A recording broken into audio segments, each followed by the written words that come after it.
वंदना आप सभी का मोस्ट वेलकम करती हूँ आपके अपने ही चैनल वंदना स्टडी क्लासेस में। बच्चों हम लेकर आ चुके हैं हिंदी का बहुत ही ज़्यादा इम्पोर्टेंट टॉपिक 6 से लेकर के आप अगर किसी भी तैयारी कर रहे हैं एग्ज़ाम की तो उसके लिए आपका ये बहुत ही ज़्यादा इम्पोर्टेंट वीडियो होने वाला है, क्योंकि हमने बहुत ही अच्छे से एक्सप्लेन करके आपको बताया है कि सर्वनाम क्या होता है, सर्वनाम किसे कहते हैं और इनके टाइप क्या क्या होते हैं। सिंपल से एग्जाम्पल भी देंगे, तो वीडियो में लास्ट तक ज़रूर बन रहेगा। अगर वीडियो आपके लिए थोड़ा सा भी यूजफुल रहे तो वीडियो को लाइक ज़रूर कर लें, न्यू है तो सब्सक्राइब कर लें, ज़्यादा से ज़्यादा अपने दोस्तों को फ्रेंड्स ग्रुप में ज़रूर शेयर करें ताकि आपके दोस्तों को भी ये वीडियो मिल पाए।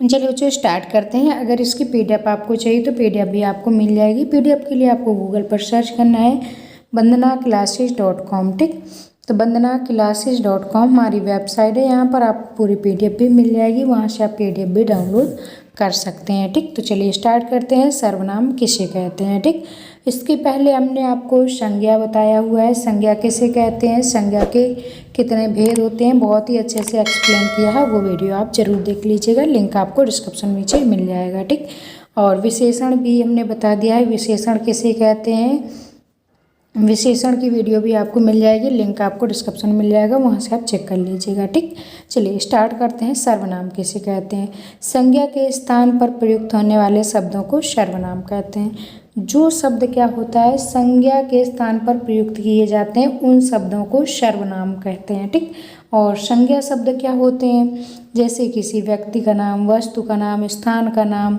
ये सारे आपके किस में आ जाते हैं, संज्ञा के अंतर्गत आ जाते हैं। और संज्ञा के स्थान पर जो शब्द प्रयोग किए जाते हैं वो आपके सर्वनाम कहलाते हैं, जैसे मैं, तुम, यह, वह, उसके आदि। ठीक, तो ये सारे शब्द आपके किस में आ जाते हैं, सर्वनाम के अंतर्गत आ जाते हैं। ठीक, इसके बाद नेक्स्ट डेफिनेशन आपको याद कर लेना है कि सर्वनाम भाषा को सुंदर, सहज और सुविधाजनक बनाते हैं, क्योंकि भाषा में एक ही शब्द की बार बार आवृत्ति से भाषा की सुंदरता समाप्त हो जाती है। ठीक, तो इसमें आपका क्या बताया गया कि जो सर्वनाम शब्द होते हैं ये आपके भाषा को सुंदर, सहज और सुविधाजनक बनाते हैं। ठीक, जैसे हम बात करें सीता की, अगर हम सीता की बात कर रहे हैं, पूरे टॉपिक पर सीता सीता सीता सीता बात करेंगे तो वो टॉपिक आपका क्या हो जाएगा, थोड़ा सुंदर नहीं लगेगा, भाषा आपकी सहज नहीं रहेगी, सुविधाजनक नहीं रहेगी।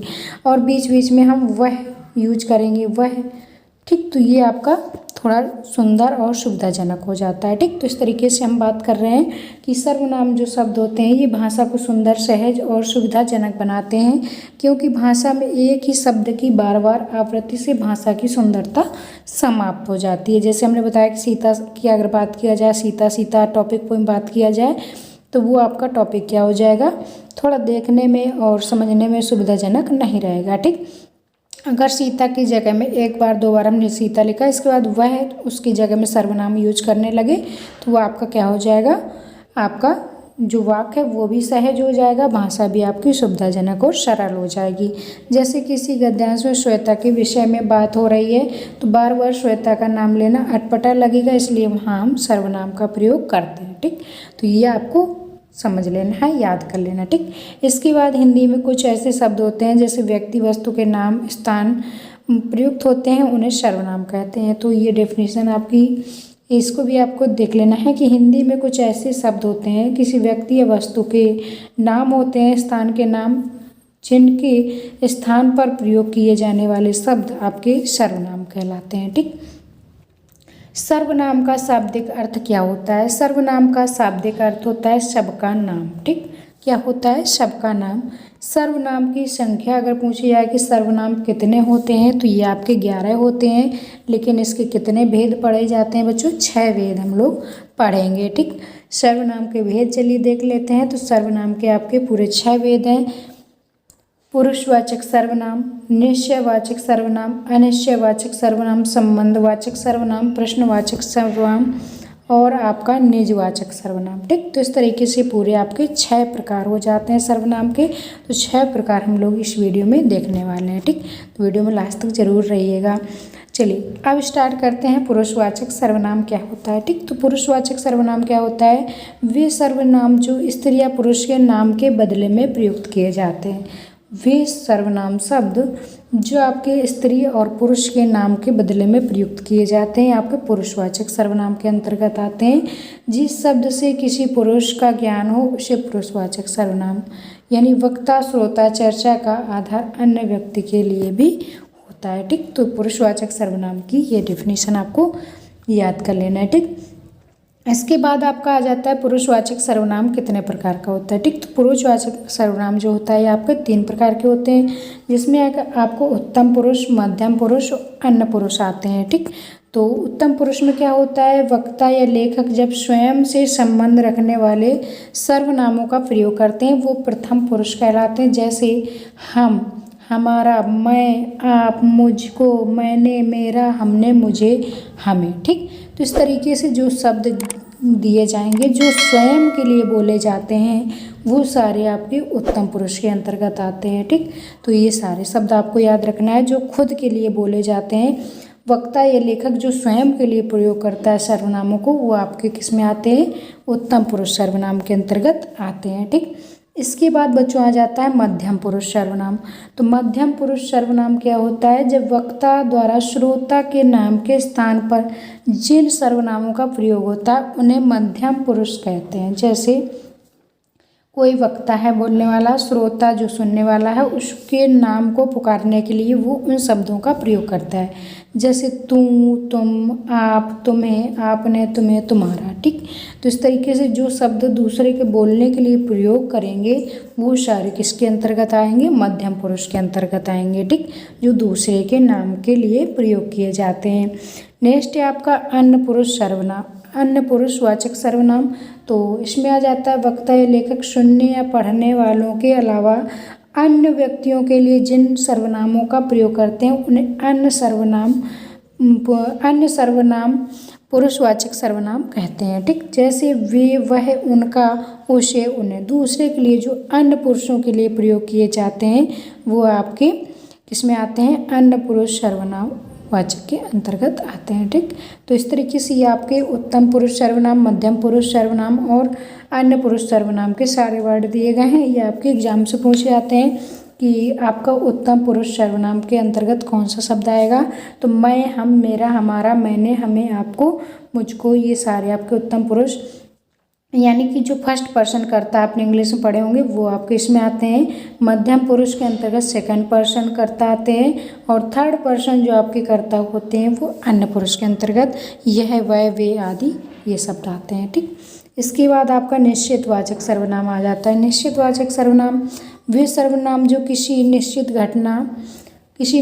घटना, वस्तु, व्यक्ति या कर्म के लिए प्रयोग किए जाते हैं निश्चयवाचक सर्वनाम कहलाते हैं। ठीक, तो वे सर्वनाम जो किसी निश्चित घटना, वस्तु, व्यक्ति, कर्म के लिए प्रयुक्त होता है। ठीक, जैसे यह, वह, वे ये निश्चयवाचक सर्वनाम के अंतर्गत आते हैं। यह कलम राम का है। ठीक, एग्जाम्पल देखें, यह कलम राम का है तो यह निश्चित है कि ये कलम किसका है, राम का है। तो निश्चित व्यक्ति, वस्तु, स्थान के नाम के आगे जो प्रयोग किए जाते हैं वो निश्चयवाचक सर्वनाम कहलाते हैं। यह पुस्तक राम की है, उन्हें यहाँ बुलाओ, यानी कि वो निश्चित है कि उनको यहाँ बुलाना है। ठीक, और वे लोग कहाँ जा रहे हैं, वह अच्छे लोग हैं, वे ये सुकृत का घर है। ठीक, तो इस तरीके से जो आपकी ये निश्चित बात बताई जाए कि किसी का नाम लेके पुकारा जाए या निश्चित घटना की बात किया जाए, किसी व्यक्ति की बात किया जाए, कर्म की बात किया जाए तो निश्चयवाचक सर्वनाम के अंतर्गत आते हैं। ठीक, इसके बाद बात करेंगे अनिश्चयवाचक सर्वनाम। ठीक, तो अनिश्चयवाचक सर्वनाम क्या होता है, वे सर्वनाम जो किसी निश्चित वस्तु, व्यक्ति या घटना का बोध नहीं कराते हैं। ठीक, जिसमें किसी वस्तु या व्यक्ति, घटना का निश्चित बोध नहीं होता है वो आपके अनिश्चित सर्वनाम कहलाते हैं। जैसे कुछ, कोई, किसी आदि शब्दों का प्रयोग अनिश्चित सर्वनाम के लिए प्रयुक्त किया जाता है, यानी कि उनकी जो संख्या है वो निश्चित नहीं होती। कोई खड़ा है मतलब पता नहीं कोई खड़ा है। ठीक, कोई किसी का क्या बिगाड़ लेगा तो इसमें पता नहीं है कि किसका कौन क्या बिगाड़ रहा है, लेकिन इसमें आपकी बात की गई है कोई किसी का क्या बिगाड़ लेगा, यानी कि अनिश्चित व्यक्ति की बात हो रही है तो यहाँ पर अनिश्चयवाचक सर्वनाम आ जाएगा। ठीक, दाल में कुछ काला है बाहर कोई है, रास्ते में कुछ खा लेना। ठीक, तो इस तरीके से जितने भी शब्द आपके वाक्य मिलेंगे इनमें अनिश्चयवाचक सर्वनाम का बोध होगा। इसके बाद नेक्स्ट आप देखेंगे संबंधवाचक सर्वनाम। संबंधवाचक सर्वनाम क्या होता है? जो सर्वनाम शब्द प्रधान वाक्य से आश्रित वाक्यों का संबंध जोड़ते हैं। संबंध प्रधान वाक्य जो होते हैं जिनमें संबंध बताया जाता है, आश्रित वाक्यों का संबंध जोड़ते हैं, उन्हें संबंधवाचक सर्वनाम कहते हैं। संबंधवाचक सर्वनाम का प्रयोग युग्म रूप में होता है। ठीक, तो इसमें जो आपके जो, सो, जैसी, वैसी, जिसकी, उसकी, जैसे, वही। ठीक, तो इस तरीके से जो वर्ड आपके दो वाक्यों को, आश्रित वाक्यों को जोड़ते हैं, ये आपके संबंधवाचक सर्वनाम के अंतर्गत आते हैं। जैसे इसमें उदाहरण देखेंगे, वह लड़की, यह वही लड़का है जिससे वर्षा की शादी हो रही है। ठीक, तो जिससे शब्द आ गया, ये शब्द आपका क्या है? ये शब्द ही आपका क्या हो जाएगा? संबंध बता रहा है कि ये वही लड़का है जिससे वर्षा की शादी हो रही। तो जिससे शब्द लग गया तो ये आपका संबंधवाचक सर्वनाम के अंतर्गत आ जाएगा। जैसा करोगे वैसा भरोगे। ठीक, तो जैसा वैसा शब्द आ जाए तो ये किस में आते हैं? सारे संबंध बताते हैं। जिसकी लाठी उसकी भैंस, जैसी करनी वैसी भरनी। ठीक, तो ये सारे वर्ड आपके किस में आएंगे? ये आपके सारे किस में आ जाएंगे? संबंधवाचक शब्दों का संबंधवाचक शब्दों के अंतर्गत आ जाएंगे। ठीक, इसके बाद आपका नेक्स्ट है प्रश्नवाचक सर्वनाम। ठीक, प्रश्नवाचक सर्वनाम क्या होता है? जिन शब्दों से किसी व्यक्ति, वस्तु, घटना या व्यापार के विषय में प्रश्न का बोध हो उसे प्रश्नवाचक सर्वनाम कहते हैं। जिन शब्दों से किसी व्यक्ति, वस्तु, घटना या व्यापार के विषय में प्रश्न का बोध हो उसे प्रश्नवाचक सर्वनाम कहते हैं। जैसे क्या, कब, किसे, किसने, जिसमें प्रश्न किया जाता है। ठीक, तो ये सारे आपके शब्द जो होते हैं वो जो निश्चित वस्तु, घटना, व्यापार के विषय में प्रश्न का बोध कराते हैं, प्रश्नवाचक सर्वनाम के अंतर्गत आते हैं। जैसे घर की छत पर कौन है? ठीक, तो घर की छत पर कौन है, ये आपका प्रश्नवाचक शब्द है, तो ये आपका प्रश्नवाचक सर्वनाम के अंतर्गत आएगा।